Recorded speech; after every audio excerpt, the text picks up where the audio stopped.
Hello friends, जय हिंद। कैसे हो आप सब? आई होप आप सभी स्वस्थ होंगे, अच्छे होंगे और आपकी पढ़ाई भी अच्छी चल रही होगी। ये पार्ट 2 है वैदिक सभ्यता का। इसके पहले पार्ट 1 में हम लोग 40 से 50 पॉइंट कवर कर चुके हैं। तो देखते हैं बिना देरी करते हुए, और आप भी जल्दी से वीडियो को लाइक अवश्य कर दीजिए। देखिए लिखा हुआ पहला, उपनिषद काल के राजा अश्वपति कहाँ के शासक थे? यानी जो उपनिषद काल के राजा थे अश्वपति, वो कहाँ के शासक थे? वो थे केकय के। कहाँ के थे? ठीक है। अगला पॉइंट लिखा हुआ, आध्यात्म ज्ञान के विषय में नचिकेता और यम का संवाद किस उपनिषद में प्राप्त होता है? तो वो प्राप्त होता है कठोपनिषद में। किस में प्राप्त होता है? कठोपनिषद में। नेक्स्ट पॉइंट लिखा हुआ है, वैदिक नदी कुभा, यानी जिसको काबुल भी कह सकते हैं, का नाम स्थान कहाँ निर्धारित होना चाहिए? तो उसका अफगानिस्तान में। कहाँ स्थान निर्धारित होना चाहिए? अफगानिस्तान में। अगला पॉइंट लिखा हुआ, कपिल मुनि द्वारा प्रतिपादित दार्शनिक प्रणाली है, तो वो है सांख्य दर्शन। क्या है? सांख्य दर्शन। नेक्स्ट पॉइंट देखिए लिखा हुआ, भारत के किस स्थल की खुदाई से लौह धातु के प्रचलन के प्राचीनतम प्रमाण मिले हैं?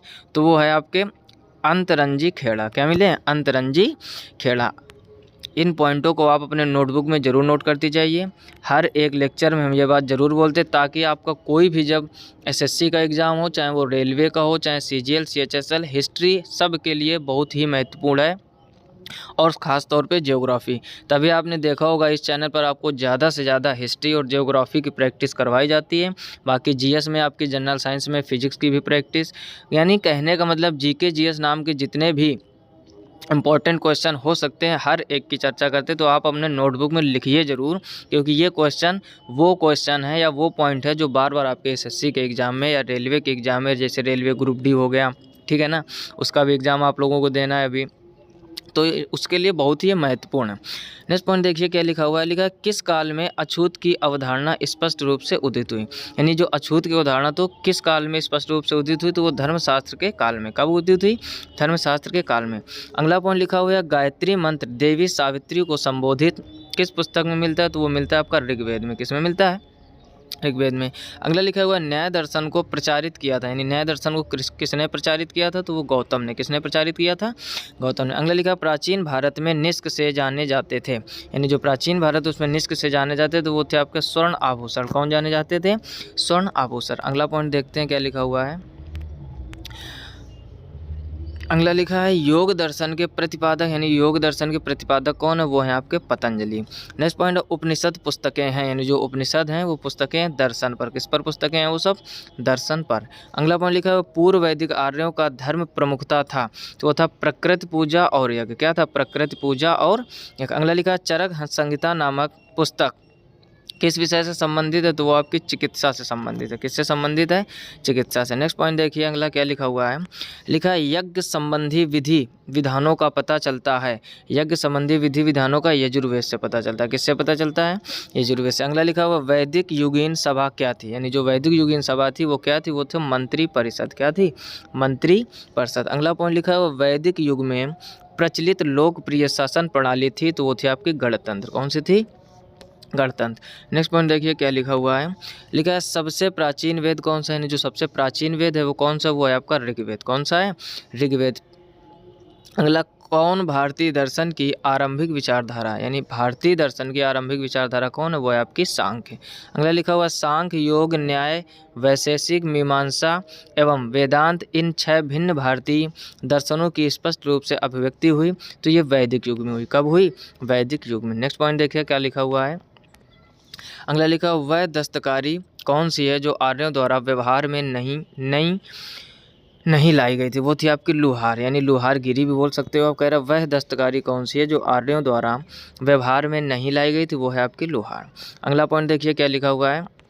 लिखा है, प्राचीनतम व्याकरण अष्टाध्यायी के रचनाकार हैं, यानी जो प्राचीनतम व्याकरण अष्टाध्यायी है उसके रचनाकार कौन? और उसके हैं पाणिनि। वेरी इंपॉर्टेंट पॉइंट है, कई बार आपके एसएससी के एग्जाम में और रेलवे के एग्जाम में ये पॉइंट आ चुका है। ठीक, जहां हम वेरी इंपॉर्टेंट बोलते हैं, आप जब नोटबुक में लिखते हो वहीं स्टार बना लिया करो, किसी अलग कलर से या हाईलाइट कर लिया करो, जो ज़्यादा पूछे जाते हैं क्वेश्चन। अगला पॉइंट देखिए क्या लिखा हुआ है, कौन सी स्मृति प्राचीनतम है? तो आपकी मनु स्मृति, यानी सबसे प्राचीनतम स्मृति कौन सी है? मनु स्मृति। अगला लिखा हुआ है, आदि काव्य की संज्ञा किसे दी जाती है? तो आदि काव्य की जो संज्ञा है वो रामायण को दी जाती है। अगला लिखा प्राचीनतम पुराण है, यानी जो प्राचीनतम पुराण है वो मत्स्य पुराण है। सबसे प्राचीनतम पुराण कौन सा है? मत्स्य पुराण। और सबसे प्राचीन वेद कौन सा है? वो है ऋग्वेद। सबसे प्राचीन स्मृति कौन सी है? वो है मनुस्मृति। ये सब इंपॉर्टेंट पॉइंट है जो आपके बार बार एग्जाम में आते हैं। अगला पॉइंट देखिए लिखा हुआ ऋग्वेद में सबसे पवित्र नदी किसे माना गया है? यानी जो ऋग्वेद है उसमें सबसे पवित्र नदी किसे माना गया? वो सरस्वती को। किसे माना गया? सरस्वती को। अगला लिखा हुआ वैदिक समाज की आधारभूत इकाई थी, यानी वैदिक समाज की आधारभूत इकाई क्या थी? वो थी काल कुटुंब। क्या थी?